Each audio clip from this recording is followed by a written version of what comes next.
Be May 23. Master's student in gender studies and social advocacy. Consider myself hyperaware, politically conscious, and empath. Run a semi-popular blog about dismantling microaggressions in suburban spaces. Dating Mark for 8 months. Mark is 25, works in HVAC, hands always rough, smells like copper and dust. He's the project I didn't know I needed. Kind of guy who fixes my sink without asking, but won't debate the socioeconomic implications of the plumbing industry. Quiet too quiet. My thesis advisor says silent is a tool of the oppressor. Withholding affection is a power move. I've been analyzing Mark's silence for weeks, convinced it's internalized toxicity. He's a vault, and I'm the safecracker with a degree in emotional labor. Wake up scrolling Twitter before eyes fully open. Algorithm feeding me ragebait about weaponized incompetence. Look over at Mark, sleeping like a log, mouth slightly open. Looks innocent, but I know better. Men bury things until they explode, right?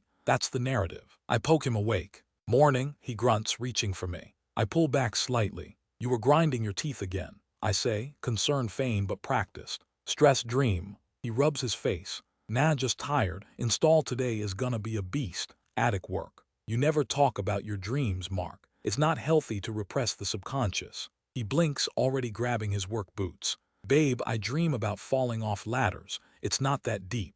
Gaslighting, minimizing his own psyche to avoid intimacy. Note it mentally for the group chat later. He leaves, kisses my forehead. Have a good day, warrior, he says. He calls me warrior because I argue with people on Facebook. Honestly, it's kind of condescending when you unpack it. Get coffee, open the laptop. Group chat, the matriarchy, is already popping off. Sarah, 24, HR rep, is ranting about a guy who ghosted her. Jess, 22, unemployed activist, says men are incapable of closure because they lack object permanence for human emotions. I type, Mark is doing the stonewalling thing again, refuses to engage with his inner child. It's exhausting being the only emotionally literate person in the room. Replies flood in. Emotional labor isn't free, sis. He's making you carry the mental load of his trauma. Demand better. I feel validated. The dopamine hit of righteousness. Decide tonight is the night. I'm going to break the shell. Not just for me, but for him. I'm saving him from himself. I'm basically a saint. Fast forward to evening. Mark comes home, looks wrecked. Greasier than usual, limp in his left leg. Rough day, I ask, sitting on the counter with a glass of wine. Brutal, he says, opening a beer. Attic was 120 degrees, insulation everywhere. But we got the old lady's AC running. She gave me cookies. He smiles, a genuine tired smile. I don't smile back. You use work to dissociate from your feelings, I state. He pauses, beer halfway to his mouth. What? You come home. You numb yourself with alcohol. You focus on physical exhaustion so you don't have to process the existential dread. I'm having one beer, babe, and I'm tired because I worked 12 hours. Defensiveness, I point out, finger raised. Classic deflection. He sighs, the heavy kind that rattles in his chest. Can we just watch a movie? I don't have the brain power for a debate tonight. See, you frame my attempts at connection as a debate. You view emotional intimacy as combat. I learned that line from a TikTok therapist. Mark puts the beer down. I just want to sit with you. Is that not connecting? It's parallel play, like toddlers. I want intersectionality. I want to know what hurts you, Mark. He looks at me, eyes dark and unreadable. Nothing hurts right now except my knees. Can we please drop it?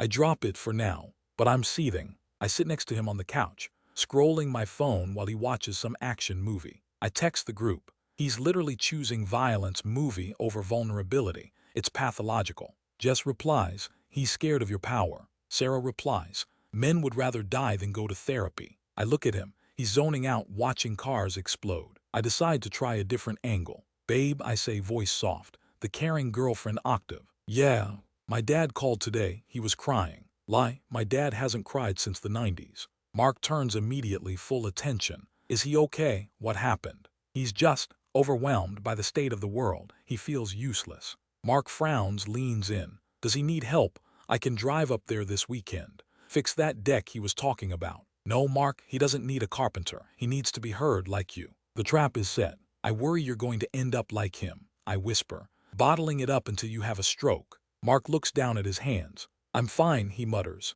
You're not. I hear you pacing at night. Another lie. He sleeps like the dead. But I need to destabilize the narrative.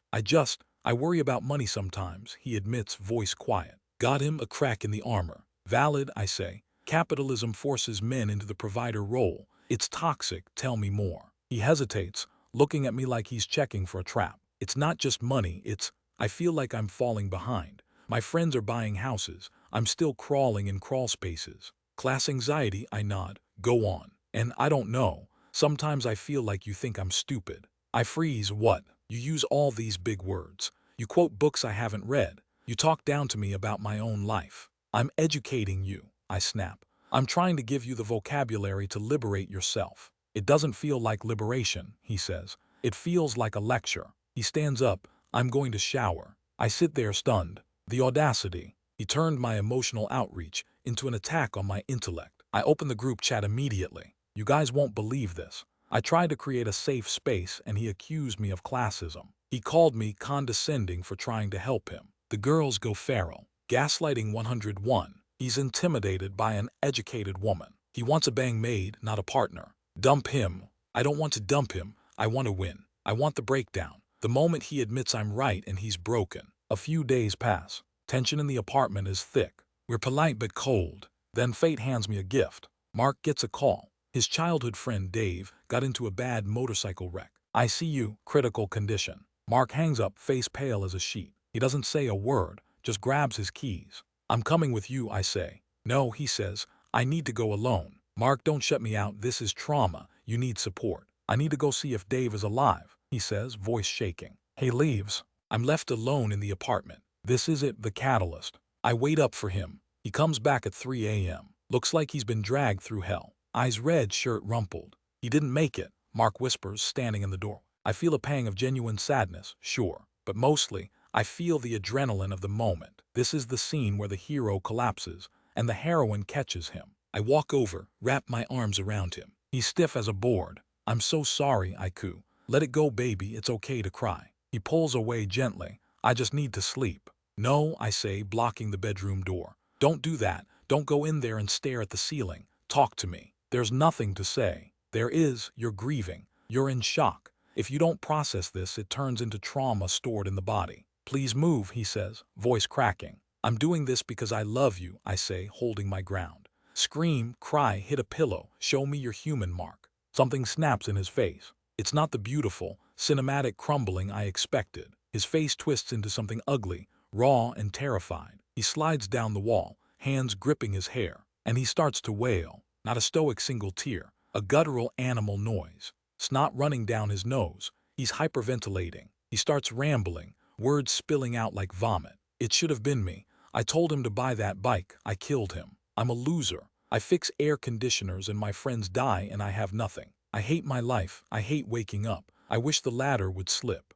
I'm so scared all the time. I'm just a little kid and I don't know what I'm doing. He's rocking back and forth, clutching his knees. It's a lot. It's messy. It's loud. It's uncomfortable. He looks pathetic. The strong, silent type. Allure is gone instantly, replaced by the sniveling, broken thing on my floor. I try to pat his back, but I'm revolted. This isn't the noble suffering I wanted to showcase. This is weak. This is hysterical. I used to hurt myself, he confesses, looking up at me with wild eyes. When I was 12, I'd burn myself with lighters. I want to do it again. I want to burn it all down. Whoa, I say, stepping back. Mark, that's heavy. You said safe space, he chokes out. You said I could tell you. Yeah, but this is above my pay grade. You need professional help. He looks at me, tears streaming, confusion dawning. You asked, he whispers. I didn't ask for this. I gesture vaguely at his huddled form. I can't be your therapist, Mark. That's emotional dumping. It's abusive to put this on me at 3 a.m. He stops crying, just stops. The silence returns, but it's different now. It's cold. Right, he says, voice dead. He gets up, wipes his face with his sleeve. Sorry. He walks past me into the bedroom and shuts the door. I'm standing in the hallway, heart racing. I feel tainted, overwhelmed.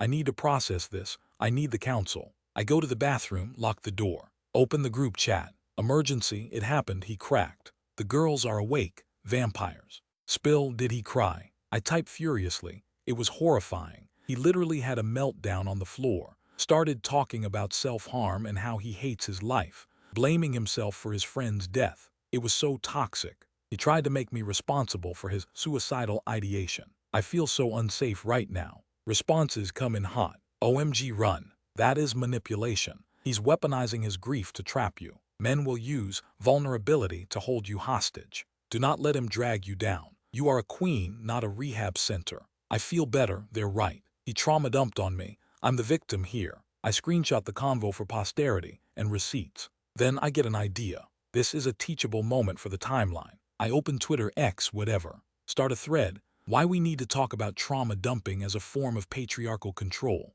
A thread.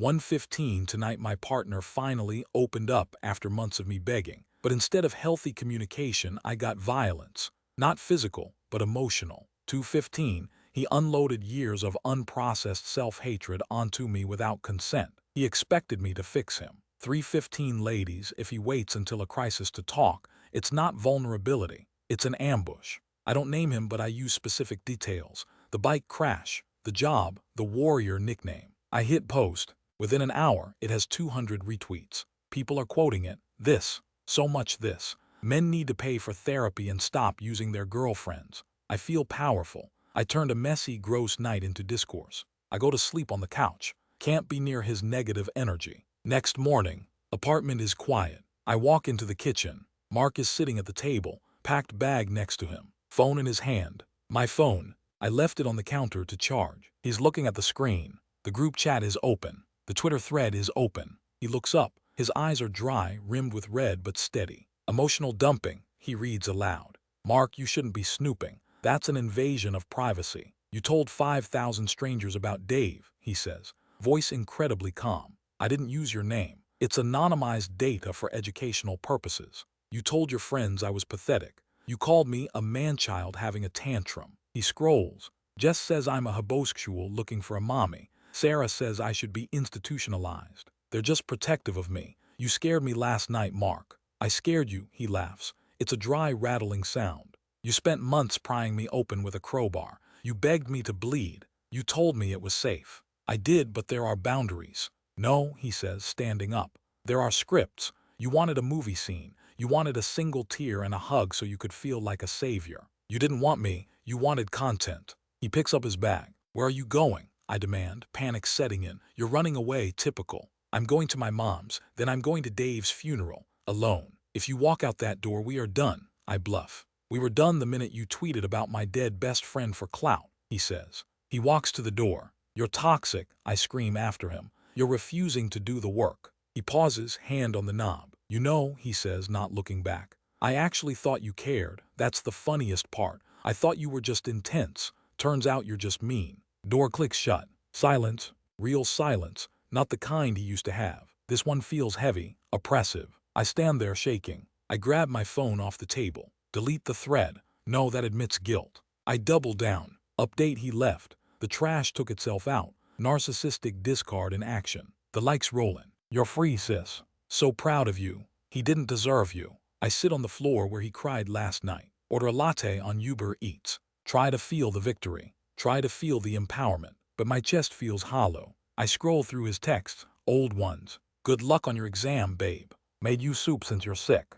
You look beautiful when you argue politics. I feel a prick of tears. Nope, reject it. That's internalized misogyny making me miss the oppressor. I open the group chat. Guys, let's plan a brunch. I need to decompress from this trauma. They cheer. We're going to Mimosas and Mark's. I look at the spot on the rug. There's a tiny burn mark there. From years ago, probably. Or maybe from a lighter. I shudder. Block his number. Block his socials. It's cleaner this way. My narrative remains pure. I am the protagonist. He was just a lesson. A draft folder in the story of my life. But later that night, when the lights slow down, and the apartment is dark, I hear a noise outside. A car backfiring. And for a split second, I wait for him to tell me it's okay. But no one speaks. Just the hum of the refrigerator and the blue light of my screen, reflecting off my glasses. Alone, but at least I'm right. Right.